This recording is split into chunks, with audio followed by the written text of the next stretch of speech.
How might the Denver Broncos rotation and wide receiver be impacted by the return of Josh Reynolds, and which wide receiver could he force out of the rotation? We'll break that down and much more here on today's brand new episode, Locked On Broncos.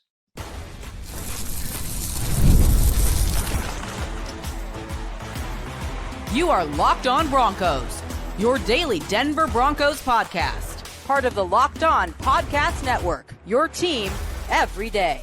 What's happening, Broncos Country? Welcome into another episode, Locked On Broncos, your daily Denver Broncos podcast. Part of the Locked On Podcast Network, your team every day. Thank you so much once again to all the everydayers out there in Broncos Country. Thank you so much for making us your first listen of the day every single day. And if you're not yet an everyday listener, become one. Monday through Friday, we have a brand new show for you, so make sure you start your day with a cup of coffee and Locked On Broncos. I'm Cody Roark, Broncos reporter for Mile High Sports. You can check out all my written work that I'm doing over there, milehighsports.com, including all the film reviews that we do in terms of the all-22 coverage. You can catch all that over there. Obviously, a lot to break down here on today's episode of the show. Broncos Country wants to know which position group can improve the most here in the second half part of the schedule. With the Broncos playing good football right now, that's a very good question. We'll also talk about the Broncos running back position and competition. The snaps between all of the backs seem a little uneven, but is there a true committee approach? We'll break that down, but we'll open things up and kick things off with the return of Josh Reynolds anticipated to happen this week here. And if that does happen, when that does happen, what does it mean for the Broncos wide receiver rotation? You get all that here on today's episode, Locked On Broncos. Today's show is brought to you by our friends over there at PrizePicks. Go to prizepicks.com/LockedOnNFL and use code all lowercase LockedOnNFL to win $50 instantly when you play $5. All right, let's kick off the action here. Broncos Country wants to know, we open things up in our mailbag. I open it up over there at Mile High Sports, and I want to get some of those really good questions involved here on the show. And we got one in terms of the Broncos wide receiver rotation. I know this was asked as well in our Locked On Broncos comments from one viewer and listener of the show, asking about Denver's wide receiver rotation with Josh Reynolds, who returned to practice last week, was a full participant Wednesday, Thursday, and Friday. I think the move and the vibe right here is that he's probably going to make his full-time return here into the starting lineup or into the rotation on Sunday against the Las Vegas Raiders. Last week, it was just his first week back at practice, obviously since going on IR with the hand injury, and obviously after being the victim of a very traumatic event there, the shooting early on. Thankfully, he's okay. But the thing with Reynolds here, I think we have to imagine, okay, I don't think Denver was in a position last week where there was a roster move that they wanted to make clearly just for a moment. Like in that moment right there, say, okay, hey, who are we releasing just so we can bring Josh Reynolds back here? Because right now they're evaluating everything from a roster standpoint. Sayre pointed it out last week. Now, after the NFL trade deadline, NFL teams, if they release a player, even if he's a vested veteran, they have to go through the waiver process. They're subject to waivers. And so that makes the roster gymnastics here at the end of the season a little more tricky here. So they're going to have to do that here for Josh Reynolds. I would anticipate that maybe the Broncos will release Calvin Throckmorton and then Reynolds will be brought back in that place. Luckily, Denver, they maintained health, right? Other ways you can move guys up is if a player's hurt and they go on IR. Denver's in a good position health-wise, knock on wood. Thankfully, that's the case here. So let's imagine, okay, Josh Reynolds returns this week. So how does this impact the Broncos wide receiver rotation as Bo Nix has really started to develop chemistry, not only with Courtland Sutton, but we talked about in yesterday's show the emergence of Devaughn Vele as the team's number 2 wide receiver, which really that was Josh Reynolds' role before he was injured. I think when you take a look at the snap counts in Sunday's game against the Atlanta Falcons, it kind of paints a little bit of a clearer picture here, right? Obviously, you look at the wide receiver rotation as it is right now, Courtland Sutton, Devaughn Vele, Lil'Jordan Humphrey, Troy Franklin, Marvin Mims. Those are your active roster wide receivers that are getting reps right now. In terms of snap count percentages, Courtland Sutton led the Broncos wide receiver group with 52 snaps in Sunday's win against the Atlanta Falcons.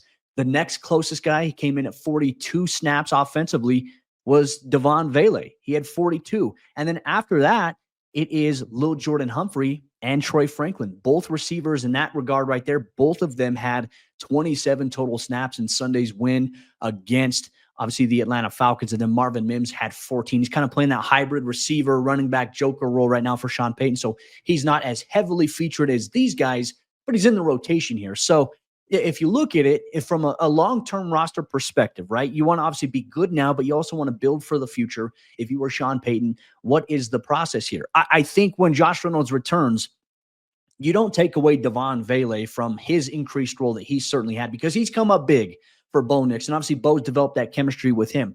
Courtland Sutton's obviously wide receiver number one. So when you look at it, it's really going to have to boil down to Lil'Jordan Humphrey, Troy Franklin, Marvin Mims. With the new rule that Marvin is playing, I don't think the return of Reynolds is going to impact him too much, right? So we'll keep him as kind of an asterisk here. But you look at Lil'Jordan Humphrey and you look at Troy Franklin, both players had equal snaps at 27 on Sunday. Obviously, both players had a touchdown. And, both players have different skill sets and they offer different traits that are valuable here to Sean Payton and his offense. But what is it that Josh Reynolds brings to the table here? And I think that the question here, and maybe the answer within that, is Reynolds' veteran presence is something I think is valuable. Now, I mean, he was an impact player. He caught a touchdown for Bo. Unfortunately, on that touchdown catch that he had against the Raiders in week 5 was that play he injured his hand on that put him on injured reserve. So do you move him into that wide receiver 3 role in terms of that? Like if you're going to continue this trend of having Courtland Sutton have the most snaps on your offense, you can't, I don't think you mess with Devaughn Vele, but can you maybe, instead of taking away like a lion's share from Vele, can you maybe take some reps or rotations away from maybe a Lil'Jordan Humphrey or Troy Franklin? I personally don't think that Troy Franklin right now should have his reps messed with in any way, shape, or form. His speed presence is something that defenses are scared. If you go back and you watch the All-22, Troy obviously caught his first touchdown this week. Not his second touchdown of the season, but caught one of the touchdowns from Bo Nix this week against the Falcons. But the thing is, the way that you're seeing the defenses play Troy, and specifically even Kansas City did this, they're worried about his long speed. And certainly the Baltimore Ravens too. Like Bo missed that one shot on 4th down. His speed is a legitimate threat, but now he's getting involved in the short and intermediate passing game a little bit more. He's a guy that has traits that you obviously saw something in if you're Sean Payton and George Payton that forced you to move up to be able to draft him. To me, it's like, all right, hey, I think the odd man out in the situation, not in terms of not getting any reps entirely, but maybe getting a limited reduction in reps just so you can get more reps here to Josh Reynolds, I think would be Lil'Jordan Humphrey. Now, look, while Lil'Jordan Humphrey has made some plays here for the Broncos, he's also had some plays where, he's had a turnover or he's had some costly plays there. Luckily this past week against the Falcons, he had a catch, was able to get 2 feet in terms of it being a completed catch, but, he fumbled. Luckily, he was able to recover it. One thing I was watching after that play, even though Denver challenged it, Sean Payton was ripping Lil'Jordan in that situation about what he should have done or, something along those lines. I'm not a lip reader or anything, but I was watching that interaction there as the replay was going on there. If anything, I think Reynolds' return impacts Lil'Jordan Humphrey more so than it does any of the other wide receivers here for the Broncos. I think that kind of opens up and answers that question here, Broncos Country. Make sure you chime in with your thoughts on the Broncos wide receiver rotation. You can get involved on social media at Cody Roark NFL, at Locked On Broncos. But I think it will be a nice addition to have Josh Reynolds return back into the mix here. You look at Devaughn Vele, you look at Reynolds. I mean, they're very similar in terms of, obviously, stature. I think Devaughn Vele's got a little bit more muscle mass than Josh Reynolds, but Josh Reynolds has that, I think, elite-level athleticism. And obviously, I think could be a chain mover for you on 3rd down. Same thing with Vele, especially if teams are going to focus on Courtland Sutton. You need to have 2 other guys step up. And I think Reynolds and Vele can be those consistent guys that you're going to see on slant patterns, out routes, whatever it may be, quick hitches. I think you can go to them. But then all of a sudden, if these guys are starting to hurt defenses, now it may afford the opportunity where defense say, hey, we're going to have to take our chances playing one-on-one coverage against Courtland Sutton. And that's when Denver can maximize taking some of those shot plays to him and trying to open some things up for him. I mean, the way that they're moving these guys around, outside, inside, as the number 3 receiver, they're versatile in the way that they're doing it. And on the Broncos offense, suddenly they're clicking a little bit. It's fun to see, and I think Reynolds' return will be a little bit of an icing on the cake here feature for the Broncos if they can continue to maintain their streak offensively. One thing, too, we're also going to analyze here with the Broncos offense, what is going on with the running back position? Is there an ongoing competition? Well, the snap numbers seem to indicate it's a by-committee approach, but there's one player who's leading the way here for the Broncos. We'll break that down much more here on today's episode of the show. Today's show is brought to you by our friends over there at PrizePicks, and PrizePicks is daily fantasy sports done the right way. PrizePicks is the best place to get real money sports action. With over 10 million members and billions of dollars in awarded winnings, PrizePicks has made daily fantasy sports accessible to all. You just pick more or less on at least 2 players for a shot to win up to 100 times your cash. So run your game all season long on PrizePicks. PrizePicks puts their members first, so all withdrawals, they're fast, they're safe, and they're secure. And when my picks hit, I can get my money in as quick as 15 minutes. In PrizePicks, they now offer Venmo for quick and easy deposits and withdrawals into your account. this sports season. So sign up today and get $50 instantly when you play $5. You don't even need to win to receive the $50 bonus. It's guaranteed. PrizePicks is the best way to win real money this football season. Which players are going off? Which players aren't? Make your picks in less than 60 seconds and turn your sports opinions into real money all season long on PrizePicks. Download the app today and use code LOCKEDONNFL to get $50 instantly after you play your first $5 lineup. Download the app today and use code LOCKEDONNFL to get $50 instantly after you play your first $5 lineup. PrizePicks, run your game. Today's show is also brought to you by our friends over there at Pre-Alcohol Probiotic Drink by Zbiotics. They're the world's first genetically engineered probiotic, and it was invented by PhD scientists to tackle the rough mornings after a night of drinking. Here's how it works. When you drink, alcohol gets converted into a toxic byproduct in the gut. It's this byproduct, not dehydration, that's to blame for your rough next day. Pre-alcohol produces an enzyme to break this byproduct down. Just remember to make Zbiotics your first drink of the night. Drink responsibly, and you'll feel your best tomorrow. And here's how you can use it effectively. Step 1, drink pre-alcohol. For best results, make pre-alcohol your first drink of the night, just like you make Locked On Broncos your first listen of the day. Step number 2, drink responsibly. Pace yourself, hydrate, and get a good night's sleep. And step 3, enjoy tomorrow. Wake up feeling refreshed and ready to take on the day. Go to zbiotics.com/LockedOnNFL to learn more and get 15% off your first order when you use Locked On NFL at checkout. Zbiotics is backed with 100% money-back guarantee, so if you're unsatisfied for any reason, they'll refund your money, no questions asked. Remember to head to zbiotics.com/LockedOnNFL and use the code LockedOnNFL at checkout for 15% off. The Broncos running back position right now has a ongoing competition between 3 different players and a little bit of a sprinkle of a hybrid player in the Joker role. But who is the clear-cut running back one? That seems to be the mystery here for the Broncos this season. Will that question get answered? We'll break that down here on today's episode, Locked On Broncos. Real quick, I want to say thanks once again, Broncos Country, for tuning in, making us your first listen of the day every single day. You make the show exactly what it is. We're so grateful that you take time out of your day to listen or to watch us break down all things Denver Broncos. Make sure you become an everyday listener if you're not already doing so. Monday through Friday, we got episodes for you. We got bonus episodes for you whenever there's breaking news.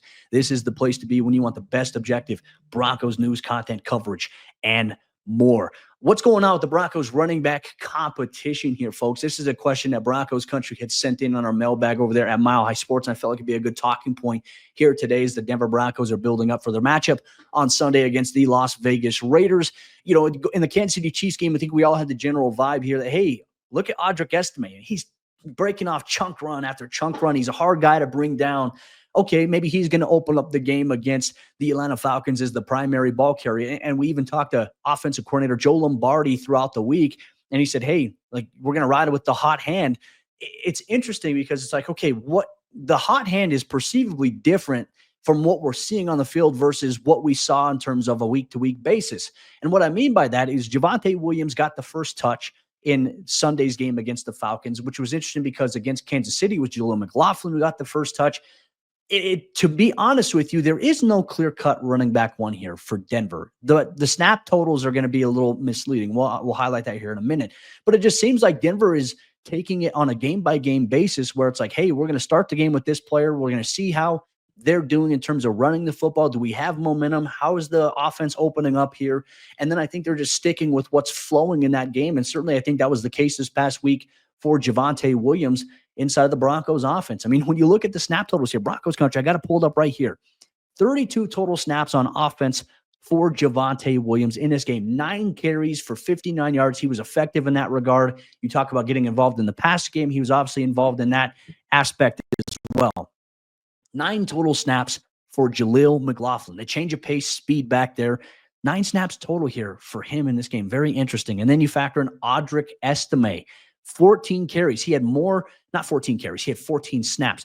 14 total snaps over Jaleel McLaughlin's 9, but a clear-cut separation between Audric, Jaleel, and Javonte, who led the way with 32 total snaps in that situation. So, is this a true by-committee approach?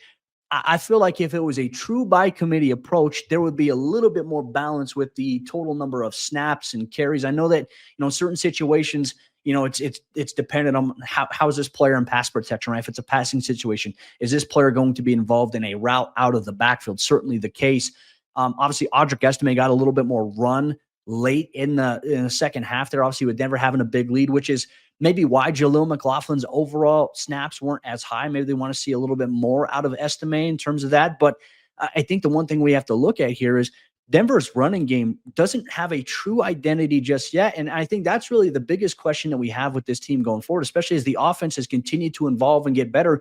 Like for Denver, you haven't necessarily had a 100-yard rusher, so to speak, here from the running back position, but you've had guys break off some chunk yards. And I think collectively as a team, because of Bo Nix's athleticism, you're getting 100 yards rushing production amongst a handful of different players versus it just being one player. So in that regard, when you look at it that way, it looks like a running back by committee approach, but Denver doesn't have their truly established number one guy yet. But if you look at this game against Atlanta, it was Javonte Williams. Now, that could be entirely different this week against the Las Vegas Raiders. And I think that is the mystery here is, and maybe we'll find out from Sean Payton this week. We'll ask him here because one thing he did mention, he says it's very difficult. It's hard to get a clear grasp on the rotation in terms of touches and reps at running back because so much of it is contingent upon situational football, right? Down and distance, side of the field. Like those little factors play a big volume here in terms of what Sean Payton decides to do. And I don't think that it's an indictment on any of these players that are maybe getting a reduction in snaps. Like Jaleel, to have 9 total snaps of offense just seems a little weird. And for Estime, 14 is nice, but you want to see a little bit more of Estime versus it being like, hey, what if you had 15 for Javonte, 15 total snaps for, a guy like Estime, and let's say, hey, you had 15 for Jaleel. I mean, in a perfect world, that would be the case, but it's not because of the situations that you get put in, right? If you're in a 3rd and 9 situation, the defense is going to rush. You're probably not going to have Jaleel McLaughlin in on the field there in that situation. You're probably going to have a guy like Audric Estime who's bigger and Javonte Williams who's good in pass protection. Those might be the options there, unless you're trying to get the screen game going there with the running backs. We saw the wide receiver screen game going a little bit. That certainly factored into it. But now you add in maybe the wrinkle of Marvin Mims lining up in the backfield, right? 14 total snaps of offense for him. Certainly Denver made the most of those opportunities. And it's like, all right, where is this going here? I think this is the biggest mystery right now surrounding the Broncos offense as the second half part of the schedule continues to approach. And look, this is crucial time. This is clutch time. This is where you have to put your best performances forward. And I think if the run game can get going here, you're going to see things open up a little bit more for Bo Nix. Certainly, I think that was the case here in Sunday's game against the Falcons. The run game, Javonte was breaking off some chunk yards. Heck, he had a 14-yard touchdown run where the offense picked him up and carried him into the end zone. And now all of a sudden, that Falcons defense saying, hey, not only do we have to play the run now because they're getting us, but now it's like, hey, you're playing on your heels a little bit because now Bo Nix is carving you up in terms of an efficient passing output there. So there's no clear-cut answer, Broncos country, to. I think this is the mystery we're going to continue to try to monitor here for the Broncos going forward. Keep in mind here, Javonte, 32 offensive snaps. Audric Estime, 14 snaps. And Jaleel McLaughlin, 9 snaps. Marvin Mims, 14 in that hybrid running back, wide receiver role here. Does that change here against the Las Vegas Raiders? That's what we're going to be watching for here on Sunday. But Broncos country also wanted to know in terms of looking at this team, looking at the state of how the roster is currently constructed, with Denver's offense playing more efficient football as of late and the defense playing and getting back to their roots, which position group needs to improve the most? I think this is a valid question sent in from Broncos country. We're going to answer that and much more here on today's episode, Locked On Broncos.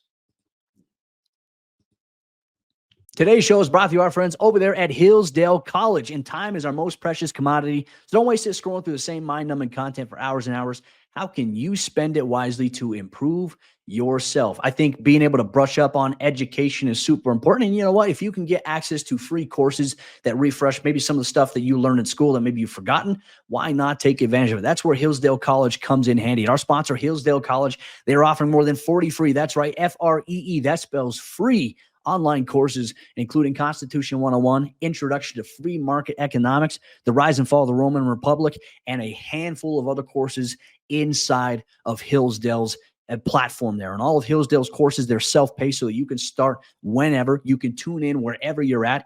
Plus, you can go deeper with readings. You can have quizzes, discussion questions, or you can just enjoy the lectures. So go right now to hillsdale.edu/lockedon to enroll. There is no cost, and it's easy to get started. That's hillsdale.edu/lockedon to register. hillsdale.edu/lockedon. As we jump into the fourth quarter action on today's episode, Locked On Broncos will highlight what position groups on offense and defense need to improve the most here as the second half part of the schedule comes to fruition. Every game, the stakes get a little bit higher, and teams behind the Broncos starting to creep up a little bit. Denver has to maintain their brand of football, I think, in order to stay in that wild card positioning here, obviously en route to what could be a successful season here for the Broncos in Sean Payton's second year as the head coach with a rookie quarterback and Bo Nix as the signal caller here. I think when you look at this, it's interesting to maybe analyze here because you look at the offense right now. Bo Nix has certainly continued to climb, right? He's improved. He's progressing. And we haven't really seen any regression from Bo. That's a great sign there.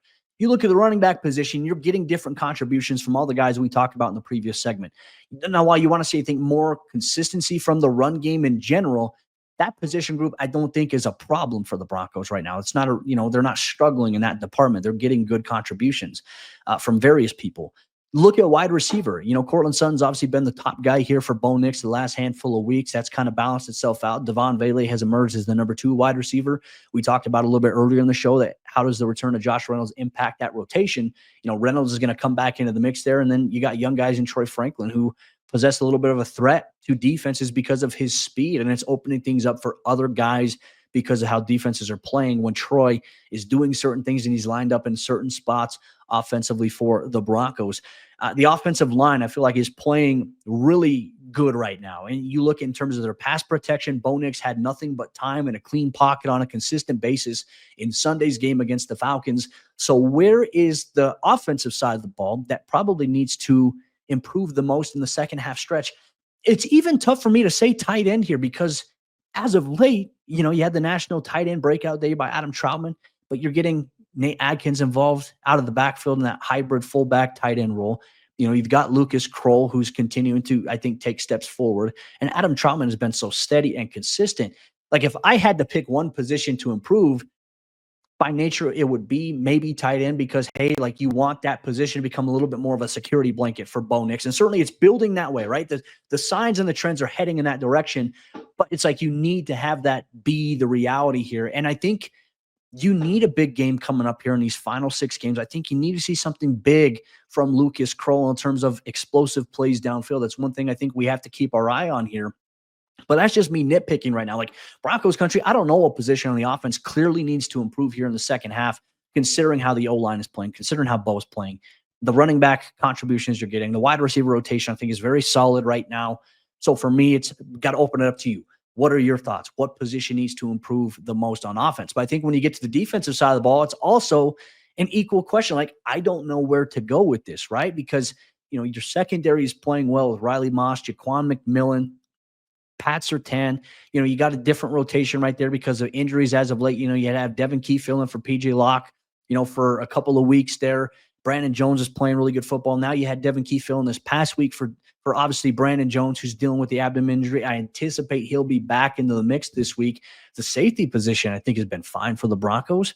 Now let's go to the defensive line in the trenches. I mean, to be honest with you, the trenches are a big reason why the Broncos are having sustained success at the second level at linebacker and also on the back end in terms of the secondary, because Zach Allen, DJ Jones, John Franklin Myers, Jordan Jackson in a rotational role, Malcolm Roach rotating in.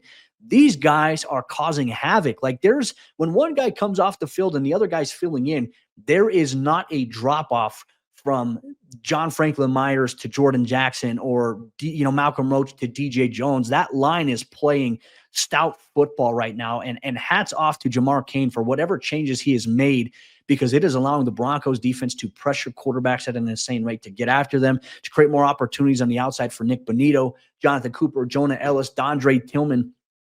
The way that they're attacking offensive lines is fun to watch here. So to me, it's not the defensive line. It's not your outside linebackers. Nick Bonito is 1 sack away from double digits, which will make him the first Bronco since 2018 to do just that.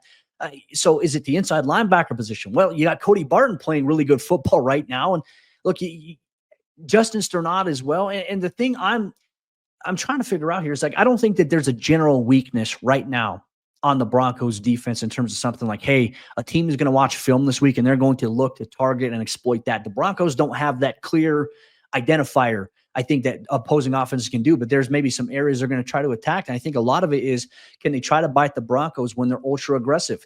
To me, I don't think the defense in any way, shape, or form has any positions that need to improve down the stretch here. I think the hope is that they can continue to maintain their high level of play, especially right here, because this is the crucial juncture, right? The Broncos last year, 2023, had to climb their way back from a 1-5 record. Here they are right now sitting at 6-5. So they climbed back from a 1-5 record. At that point last year, they were 5-5, and then they burnt out. This is the biggest key that I have here for this Broncos team. Here they are sitting at 6-5, 2 games before your bye week. The bye week will be nice. And if you can maintain, knock on wood, staying healthy here, you come out of the bye week against the Indianapolis Colts. You play the Chargers right now. We're playing really good football. That's a tough team down there in LA. Then you got the Cincinnati Bengals, who are dangerous, even though that their backs are against the wall right now and they're facing elimination. And then you end it with the Kansas City Chiefs.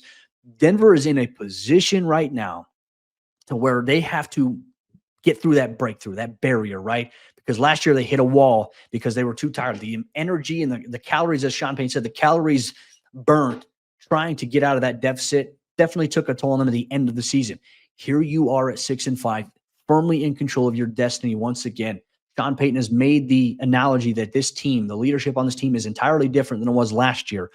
This is, I think, what you want to see. Is this where the Broncos as a whole can improve in comparison to last season? That is the biggest key here for me, Broncos country. And with that said, that'll wrap up today's episode of the show here, Locked On Broncos, wherever you get your podcast. Thanks to all the everydayers and first listeners out there for making the show exactly what it is. For all you everydayers out there, here's what you can expect as well. We got an AFC squad show coming up for you that you can have access to. And on top of that, you're going to get crossover Thursday as well as your boy Q of Locked On Raiders and myself. We sit down to break down Sunday's action against the 2-8 Las Vegas Raiders. Can the Broncos improve to 7-5? That's the goal. That's what they're working for. You get all that and much more here on the Locked On Broncos podcast, part of the Locked On Podcast Network, your team every day.